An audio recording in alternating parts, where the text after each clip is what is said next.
Sean. Thank you, Oz.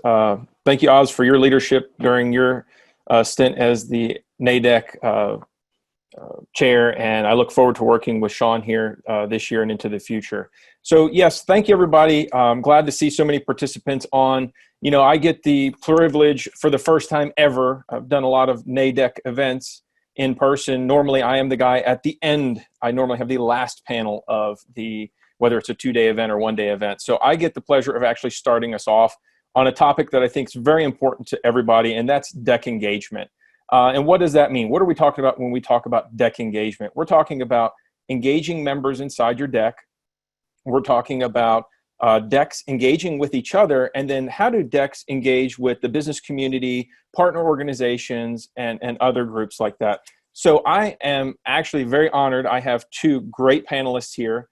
I have, starting off, Suzanne Sterling, and I'm going to read her bio real quick. Sterling is a long-time member of the Northern California DEC and has represented the Pacific Southwest region on the NADEC for the past 7 years. She's also, by the way, a new member of associate. NADEC members have a maximum of 8 years that we can serve as elected officials, and then we have other, we can be on committees, stuff like that. Suzanne Sterling has been unanimously selected as an associate member, so congratulations, Suzanne, on that. Suzanne is a vice president of the California Chamber of Commerce for International Affairs and is based in Sacramento. The Cal Chamber is a past recipient of the U.S. Presidential Award for Export Service and received the Presidential Citation from the government of the Republic of Korea. In November 2019, Suzanne was presented with the Outstanding Woman of the Year in International Trade Award by the Women in International Trade in Los Angeles.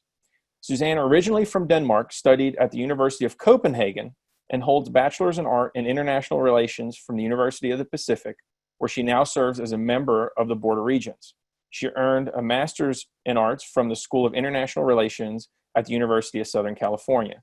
We will hear from Suzanne in just a few minutes, but right now I want to go over Monica Barber, our next panelist, and read a little bio on her. Monica Barber is a strategic visionary, idea generator, and legal solutions expert with over 20 years of experience in corporate compliance, commercial transactions, and legal disputes executed in technology, manufacturing, and financial sectors. Monica's experience is complemented by a collaborative leadership style focused on engaged employees, continuous development, and sustainable results. As an experienced in-house counsel, she has worked in multinational companies like John Deere and NCR Corporation to understand their needs and to develop the right legal solutions and business strategies to support their global growth and advancement. She is currently general counsel at AMI US Holdings, Inc., a US-based multinational firmware company, where she is responsible for legal, compliance, and risk management. Monica first began participating with the Georgia District Export Council in 2016 as a friend of the DEC, formally joined as a member in February 2018, and quickly became chair later that year. She has truly enjoyed the experience and seeks to be more expansive in her approach to promoting export controls through the state of Georgia. And so our panel, the way it's going to work a little bit is I'm going to turn it over to Monica Barber, who has a short PowerPoint presentation, and then I want to turn it over to Suzanne Sterling to discuss both of them, how each of their DECs handle DEC engagement. And then after that, I will finish it up, and then we will do some Q&A at the end. So Monica, I will turn this over to you. Sean, if we could go to the next slide, please. Awesome, thank you. Hello, everyone. So for me, I thought it would be helpful to do a little bit of a slide presentation simply because just the nature of some of the comments that I need to make and thought it would be helpful to have a visual to support it. Next slide. So for my DEC, I thought, what did I thought make the impact of getting more and more engagement? So when I took over as chair, we had good engagement, but we've actually even grown since then. And I think part of it is because the DEC really took a lot of time to come up with its vision and strategy. We, as a group, really struggled and tackled over several months who we were, what type of impact did we want to make. We really struggled with, well, what are our strengths? What are our weaknesses? What are the values to our constituency? where do we think we could add value to them where they would say, okay, this is something that is important. And so we struggled as a group to figure out what we could do, where we would have the interest to participate, because our members need to have buy-in into what it is that they want to do, right? And so we took a lot of time developing that strategy. And I think it also gives them something to sort of look to and say, oh, that's something I want to be a part of, right? There's organization and structure to it. And so I think that was a very important aspect of going through that exercise. Additionally, we have strong leaders. I'm not a leader by myself, right? I have others who are very engaged on my board, my vice president, my treasurer, and other leaders that are starting to more and more engage on the committee level and below. And so having other strong leaders to participate in the process has also helped, so that I'm not carrying the load by myself in terms of getting engagement. And the more we do, the more others want to be a part of it, right? So the more we get someone to raise their hand to do something, the more we have a chance of getting someone else to do that. And so it's been a slow process. It wasn't an overnight success, but through continuous encouragement to all of our members, whether it's saying, hey, specifically, have you considered this committee because I maybe see a skill or talent in that person, or if it is just repeatedly being persistent every meeting, hey, we still need someone to raise their hand to do this thing. Eventually, we were able to kind of build out our structure and move to a much more robust stage of where we are. And so going through being intentional about that process, I think, has really helped our internal engagement. Next slide. So this is sort of our overall structure. Of course, we have a board like every other DEC, and we have our committee chairs. The significance of what we thought we could do is, of course, have advocacy, which most of the DECs will have, in terms of making certain that we are being deliberate about establishing and disseminating our policy positions.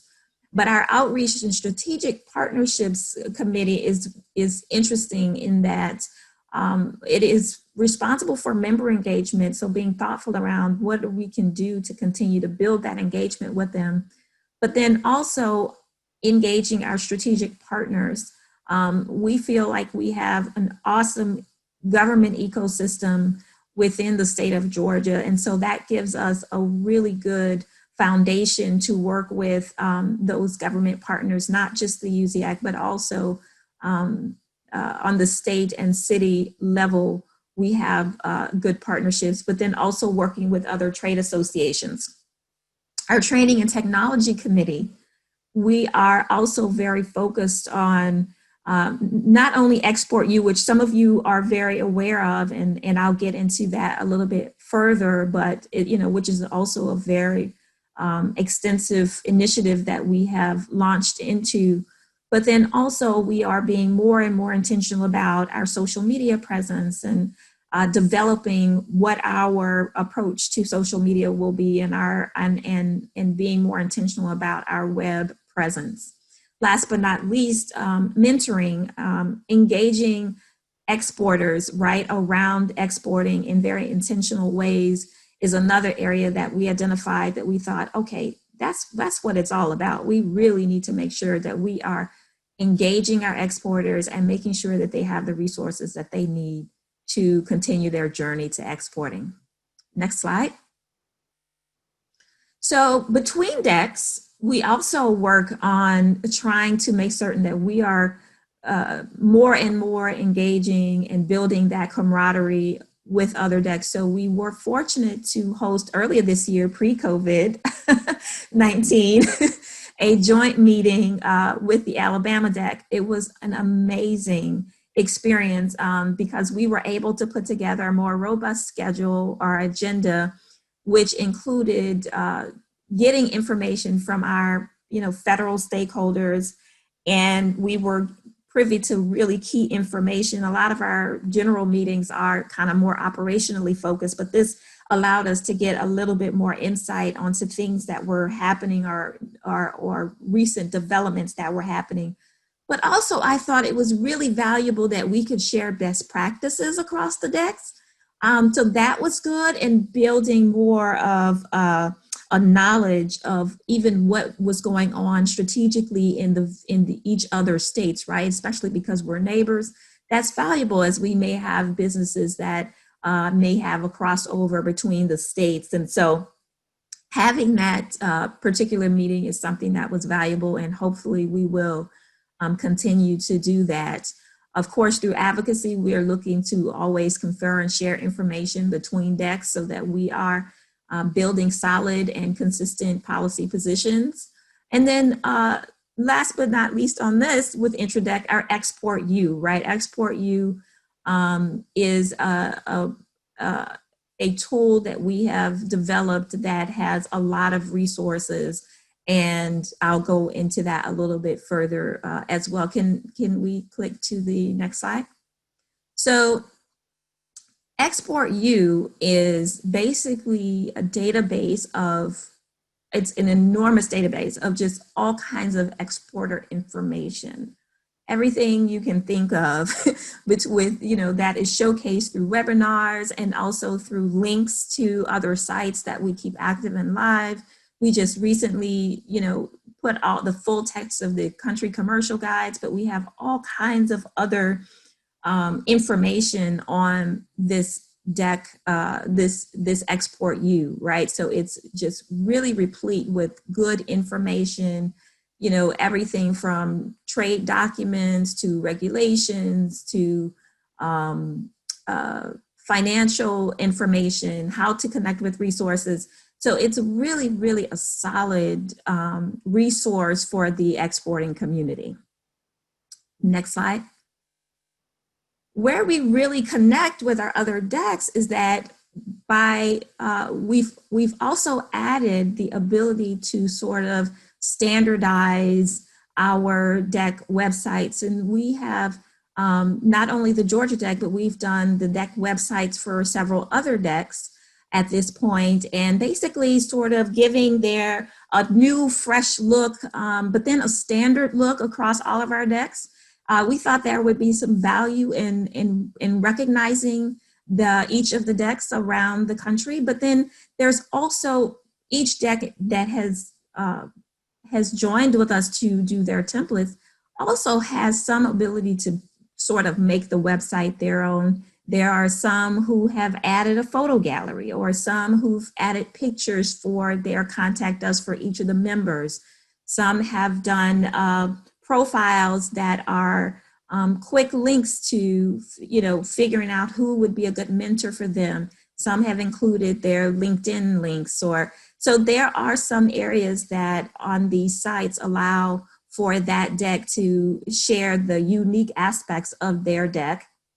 But then there are some standard things that are across them, and then even more so, they are connected to Export U as a resource. So their DEC website users have the benefit of seamlessly connecting to Export U and accessing that substantial database behind their DEC websites. Next slide. While I'm talking about the Export U, I think it's just important, it's a nice little segue into external engagement, because of course, there's also usage of just the general community, and that's Georgia, but then also outside of Georgia, in the US and across the world. So we're getting users on our Export U site in other countries as well as in the US, right? Because there are, you know, export controls, of course, is extraterritorial. And so because of that, we do get users from other countries as well on Export U. Another significant part of our external engagement is how well we are partnering with our Georgia government ecosystem on all levels, federal, state, and city. We make certain that we are connecting with all of them. And then we fortify that outreach through our committees and their external activities. Next slide, please. Okay, and so some of the examples of that, I thought it'd be good to give a few examples of how we're reaching out externally. So for instance, through the Outreach and Strategic Partnerships Committee, we make certain that we recently sponsored a virtual booth with World Trade Day Atlanta. We are in the process now of co-sponsoring a panel during the USA India Business Summit. We consistently partner with World Trade Center Savannah on presenting export seminars. We are putting more into our training and technology committee, again, formally developing our social media strategy and updating our website. So that's an ongoing process that we're working on. One of the other things that we're doing that I'm really proud of in the mentoring committee is that we've partnered with the Metro Atlanta Chamber, and we're currently mentoring 12 businesses through that program. Each business has a separate DEC member as their mentor to encourage them and to help them to identify resources that they might need as well. And we are in the process of onboarding another partnership with the City of Atlanta. Also, through our Georgia DEC website, we have a contact us where businesses can directly request mentoring as well. So that is a project, an initiative that I'm very excited about, because I think it allows us to really connect directly with the exporters, and that's, quite frankly, that's why we're all here. And then last but not least, we're looking to add some additional capacity in our advocacy committee around the Georgia DEC website. So that is just to give you a little snapshot of who we are and how we are engaging both internally. Well, we're engaging internally throughout the DEC network as well as externally. Thank you all for listening. Thank you, Monica, for that great presentation. And we already have one question. We'll save it to the end, but I'm going to turn it over to Suzanne Sterling at this point to talk about what's going on the western side of the country in California. So Suzanne, if you could go ahead and let us know what's going out there in California. Thank you so much, Jonathan. I will indeed. And Monica, pleased to be on the panel with you. And let me just begin by saying that the Northern California DEC has indeed taken advantage of your very fine service on developing a website. And so I can highly recommend that to other DECs around the country. So we've got a snazzy new website out here on the West Coast, and thanks for all your help on that. So good morning to those of you on the West Coast, and good afternoon to those of you on the East Coast. I'm pleased to talk a bit about DEC engagement, and I think Monica has done a fabulous job in kind of laying that subject out. And there really are kind of three ways that we can look at this. DEC engagement within our own DEC membership, DEC engagement with other DECs, whether they might be regional, and then DEC engagement certainly beyond that with the community at large. And of course, DEC engagement can come in many forms: events, programs, policy, providing resources, education. I want to talk a little bit about events, programs, and policy. And first, let me just begin by recognizing that I'm very fortunate to have incredible support from my employer, the California Chamber of Commerce, both in my time and resources. And then let me just, so that this doesn't get confusing, let me just explain that the Northern California DEC, of which I am a member, is in the Pacific Northwest region, together with Oregon, Washington, Alaska, Montana, Wyoming, and Utah. And I've been very pleased to represent that region for the last 7 years and to be able to continue to do so as an associate. But that there are 4 other California DECs that are in the Pacific Southwest region. So we have a unique dynamic in our state, and there may be other states that have that same dynamic going on.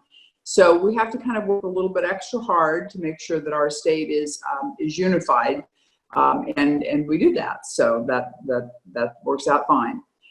First of all, let me just say, as far as our Northern California DEC goes, that our executive director, Rod Hirsch, does a fabulous job of pulling together a lot of great events. We are, of course, very fortunate to have U.S. Department of Commerce folks, not only in California, who are great to work with, but traveling to and from San Francisco and the greater Northern California area, and even traveling to and beyond, back, returning from Asia.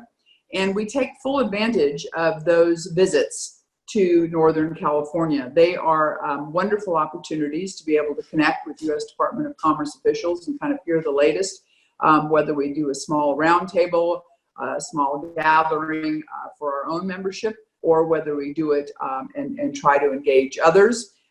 Certainly the Consular Corps, we have a wonderful Consular Corps in California, and of course congressional members, congressional staff members, and local businesses. So it's really all about personalizing those relationships. We have, of course, San Francisco, Silicon Valley, the California Central Agricultural Valley, the Port of Oakland.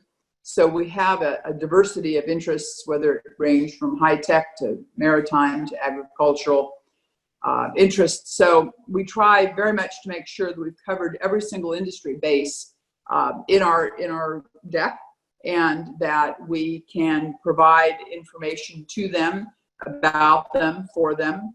And as I say, these factory tours or visits to an operation can be very important, not only for DEC members, but for the broader constituency as well, in particular congressional staff, congressional members. Very important to make those links. So stating the obvious, take advantage of local enterprises and our wonderful U.S. Department of Commerce folks who do travel around, or at least used to travel around, and hopefully will do so again.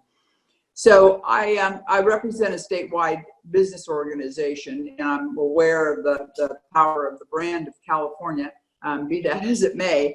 And so we want our Northern California DEC to participate in both regions, the Pacific North and the Pacific South. And we do have two fabulous regional directors in both of those areas. And we certainly work very well with the Pacific Southwest region. Both Nick Ritters and Mark Ballum are on the national DEC. So we kind of try to be one big happy family on the West Coast. So we do bring together the 5 California DECs on an annual basis, and I'm pleased to be able to do that at the California Chamber of Commerce. We have a series of annual events every spring in Sacramento, where we have a statewide gathering of business leaders, government, judicial, military, consular corps. It's really kind of the who's who of California, and our organization has been doing that for 95 years. So we have also brought together all of the DEC members, the 5 California DEC members. And it's a wonderful opportunity to get everybody to Sacramento to not only have the networking opportunity, but also to bring out some folks from Washington, D.C. I can tell you that our own NADEC, National DEC chairs, have over the past 10 years that we've been doing this, have been very kind and generous with their time to travel out to join us. So it's a great opportunity for the California DECs to get to know the national DEC leadership. Laura Barnby has been able to come out and join us as well, who's a great link and a resource for all of the DECs. And we've had top U.S. Department of Commerce officials join us as well. And then we kind of go on to a larger forum and networking reception and breakfast where our governor speaks. So basically the point here is to look to other organizations, to look to partner organizations, and make sure that you have utilized those connections to the best extent possible, and try to include DEC members where they can either be in attendance or featured in some way. As a result of one of these statewide gatherings that we hosted, our U.S. Department of Commerce officials in California decided that gosh, it was so nice for them to get together that they would just have an internal call among themselves on a regular basis and be more connected. And sometimes some of us are guest speakers for them. So it's kind of all about personalizing the experience and making people feel as though they are more included and more valued and more involved. Obviously, This year we were not able to, unfortunately, in May to gather our 5 California decks. So we tried the old Teams virtual meeting, and it worked out very well. We had Ana Guevara, the U.S. Department of Commerce Field Director, on the Zoom call with us.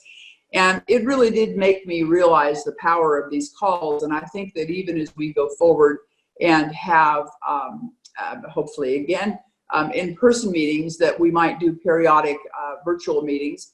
And I can only encourage you to do one thing, and that is to turn on your cameras and actually look at each other and engage with each other, and don't be the one that's just on the phone doing 5 other things at one time. If you just make it short, have it be half an hour or an hour, it really is a great way to connect. We had 100 people on the call, and I think that people were actually very pleased to have that human contact that we all seem to be missing these days. We also have quarterly regional calls, and this is something that was started by, I think, probably Roy Paulson, a previous NADEC chair. And I know that we've been doing them for at least 7 years in the Pacific Northwest region. I know that the Southwest region is doing them because they're always very kind to include me. I don't know how many other regions are doing them, but I feel that this is part of a very positive way to have engagement among DECs. And there is, of course, there again, a natural connection in your Pacific, in your region, whichever it may be. And this is very easily done. Laura Barnby, who's a fabulous resource, can send you very easily a list of the emails of all of the DEC members in your particular region. And now we've gone from telephone calls to Teams calls and probably to Zoom calls. And we, there again, we always have a speaker from the National DEC. Oz, our outgoing chair, Erdem, has been fabulous in attending. Sean Levson, our new incoming chair, has been great. We've had David Day, chair of the policy committee, that you all will be hearing from later on today. We've had Laura Barnby fill us in on various DEC activities. So it's a great way to stay connected on a broader national level, and also for each of the DECs in the region to be able to connect with each other. After we have our various speakers, we literally kind of go around the room and have each of the DECs report on their activities, and really find that it's a great way to exchange ideas and methods of keeping folks engaged. Our last call that we had, we did just very shortly before this forum, partly to encourage folks to attend today. We had about 40 on this call, and we'll have another one here shortly, probably before the end of this month, to kind of let people know what did happen at this forum and the new officers, etc. So really a good way to stay connected, and not that difficult to pull together. You just kind of have to get into a routine of doing that. Lastly, let me talk a little bit about policy. Whenever we have our 5 California DECs together, we always want to have some kind of a policy outcome and agreement. And so we've gotten kind of into a habit now of sending letters to our congressional delegation on a variety of issues. The support for the USMCA, the XM Bank, various issues, certainly support for funding for the U.S. Department of Commerce. And so these letters have become part of our outreach, in addition to visits, which of course are very important, whether you happen to be in Washington, D.C., or whether you have the opportunity to visit in person with members of Congress or staff in your district. But please remember to, if you do actually do something in writing, to send copies of your letter to your governor, to your state legislature. If your state legislature is anything like California, which granted is a full-time and very proactive legislature, so many of our legislators go on to become members of Congress, and that certainly isn't the first time that I want them to be hearing about international issues. So kind of keep that in mind as you take the opportunity to expound on your DEC's legislative positions. And I would just say that, timing is everything, and we are approaching an election here on November 3rd. And there will be new folks in town. The administration, whatever happens at the presidential level, there still will be new people. There will be new members of Congress. And this is your chance to kind of start getting involved and to begin with just the very simple fact of writing a letter of congratulations on their election or their reelection, as the case may be, outlining the concerns that your area DEC has, and inviting new members to visit with you. Frankly, under the COVID, it may be easier to get a member of Congress to just spend half an hour with you on a Zoom call or a Teams call. And so this is really an opportunity to start that practice if you aren't already doing it in your DEC. So as you think about this, be creative. I realize that it takes one or two or three people to take the initiative to get this program going. But like all things, once you develop a habit, it can be replicated on a regular basis. And kind of think about the personalization and the enthusiasm. Enthusiasm is contagious. So those are the thoughts that I would leave you with, and wish you all the best, and happy to talk with you today. Thank you. Thank you, Suzanne, for that. That's a great update on what's going out there in California. Great representation of working outside of your region. And for those of you that don't know, yes, I am the vice chair of the NADEC, but I'm also vice chair of the North Carolina DEC from the Mid-Atlantic region. That is who I represent. So from Pennsylvania all the way down to South Carolina. Before Monica Barber joined the Georgia DEC, the North Carolina, South Carolina, and Georgia DEC had a joint DEC meeting of all three DECs sharing best practices, talking about trade policy, advocacy, and all these other items that Suzanne does through her region, and then the rest of the California DECs, which are in a total different region. I just want to go over a few things. A lot of people are probably thinking my DEC is in a different area. Maybe we don't have the website and capabilities of, the Northern California DEC or the Georgia DEC or, Export U or whatever. So I'm going to share with you, North Carolina DEC, we're pretty big DEC. But, we do a lot of things. We like to say we fight outside of our weight class, so to speak, because we don't have huge fundraising events or things like that. But I just want to give you a few things that what we've been able to do to get our members engaged. And a lot of it's the same as Monica and Suzanne, having these different committees, getting people, encouraged and involved and excited about these committees. We saw a lack of people with export knowledge, trade knowledge, coming out of the colleges and universities.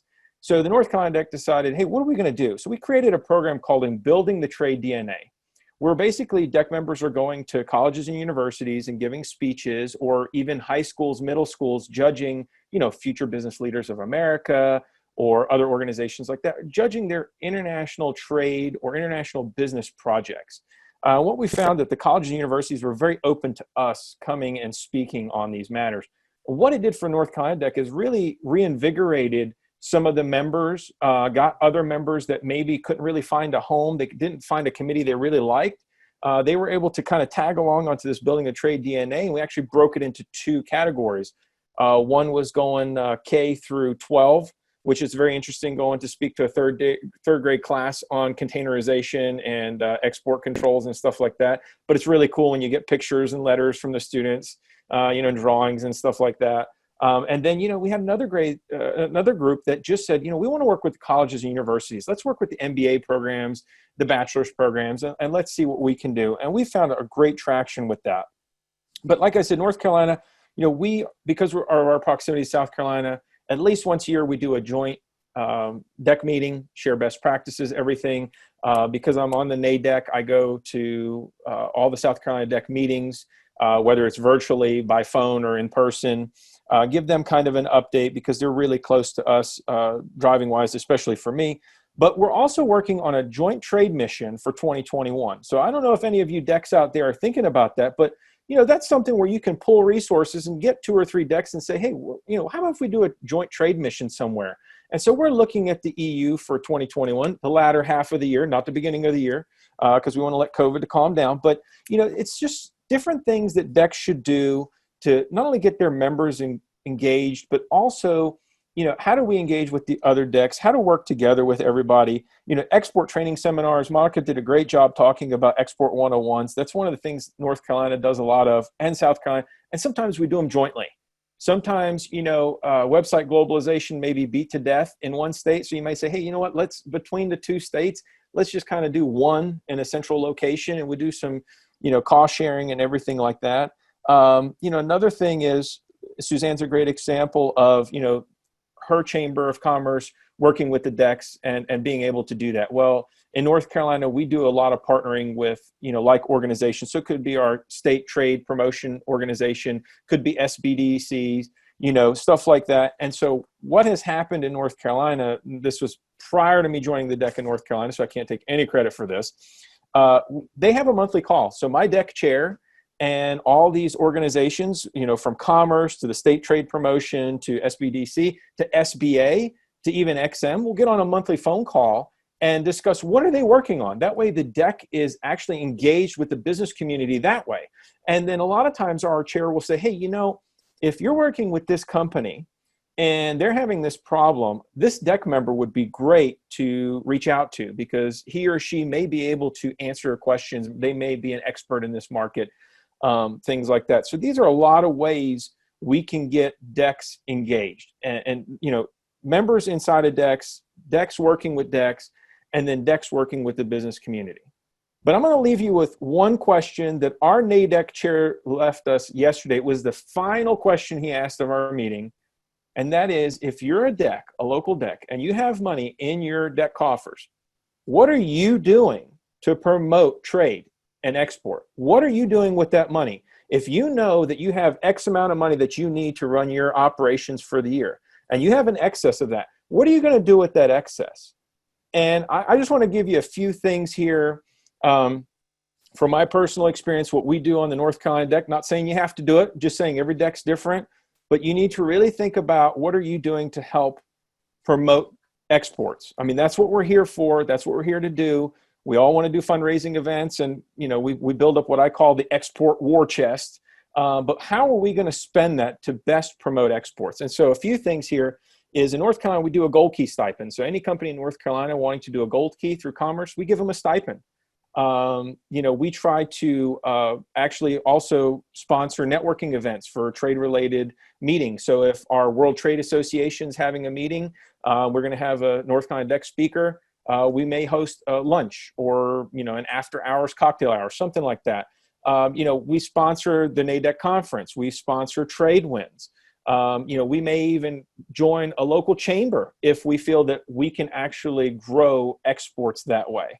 We also, our SBDC here in North Carolina participates in the STEP program, which is the State Trade Expansion Program. What if your state doesn't?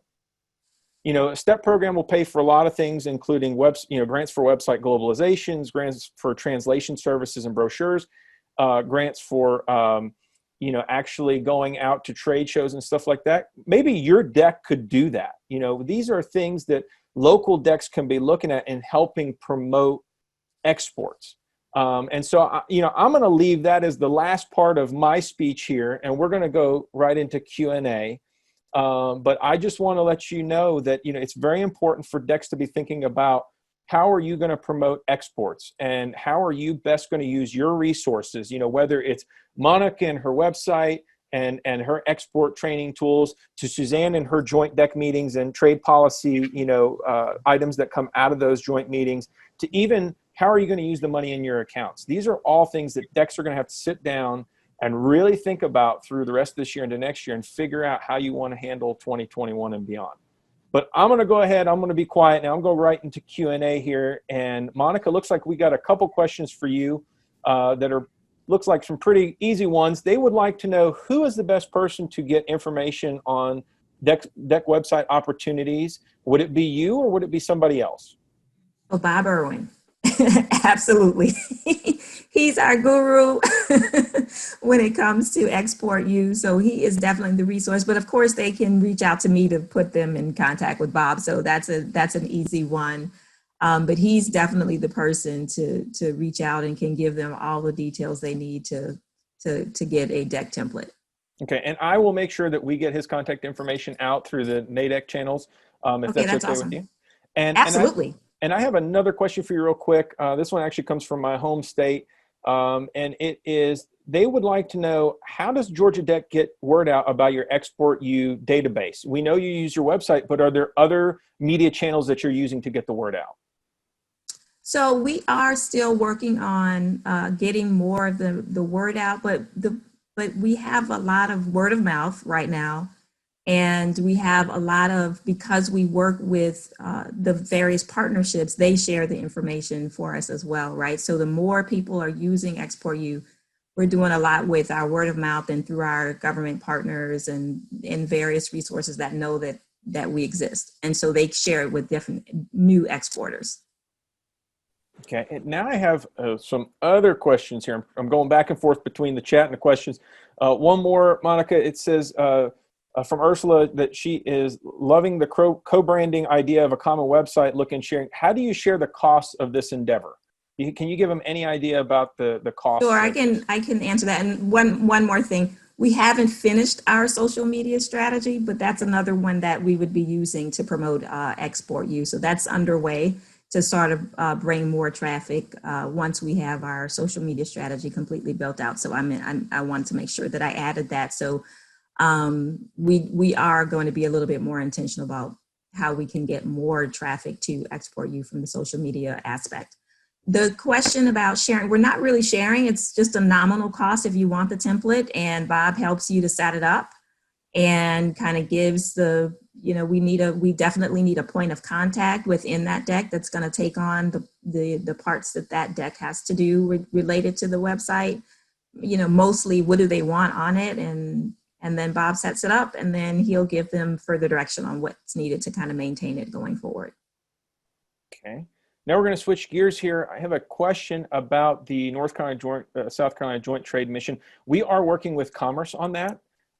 So we have our USIAC offices working together. We actually have one person from each USIAC office, one from North Carolina, one from South Carolina, that are coordinating the Joint Trade Mission to the EU, looking at 2 stops, one in Germany and one in Poland, it looks like. So we are coordinating through Commerce, and obviously our local state partners are very interested in joining us as well. Let's see, what other questions do we have here? I have a question that I'm going to ask Suzanne. And Suzanne, it's a question of, in California, you have all those decks, and they're quite different. Southern California to Northern California. And then we even have one California deck that is very ag heavy.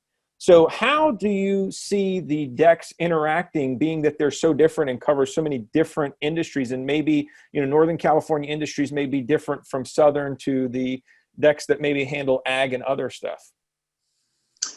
Well, it's true. California is a very diverse state in many ways, and we certainly are very fortunate to have all of those various industries and sectors as a part of our economy, and it does make us one of the largest exporting states in the union. There's no doubt about it.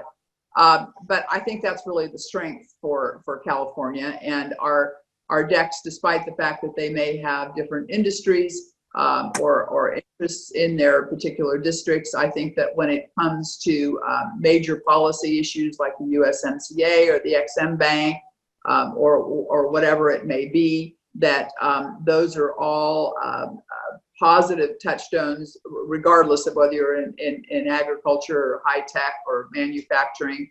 And so we are able to come together in our joint effort and interest in promoting exports. And we have, pretty good, even though it's a large state, we all know each other. It's interesting how the trade community kind of all comes together, and we're pretty united on that interest. And we have good communication channels.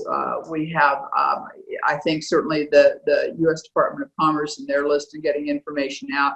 I know that we at the California Chamber of Commerce have an E-Trade newsletter that goes out weekly, and we're always very pleased to put together and promote information from any of the 5 decks in that, whatever events they might be having. And so it works, even though we certainly have different interests in different parts of California, but our overall interest in promoting exports is a unifying factor. Thank you very much for that. And, you know, it's really important for DECs to really realize the power that we have as business professionals, that, you know, the DECs can actually lobby as well in a lot of cases. So, you know, we as a group, as a whole, really need to come together to work on a lot of projects. And, you know, there's power in numbers, and there's a lot of DEC members, you know, 1,500 plus DEC members. And we need to remember that, but we have to remember that we have to work together, and that's part of that DEC to DEC engagement and internal engagement with your DEC members internally. So I think it's very important. I think that we owe a lot to Monica and Suzanne for coming on here and sharing their stories and their expertise in, you know, creating these environments where the DECs can flourish, where their members can be very engaged. And I thank both of you. You know, I am very honored to have both of you on my panel, and I really appreciate your work on this. And, you know, I hope everybody that's on this, all the attendees, I hope you got something out of this. And if you have any further questions, please don't feel free to email me after this. I know there's going to be other panels coming up, and we will try to get you answers to your questions. But Mr. Chair, I will yield my time to you, sir.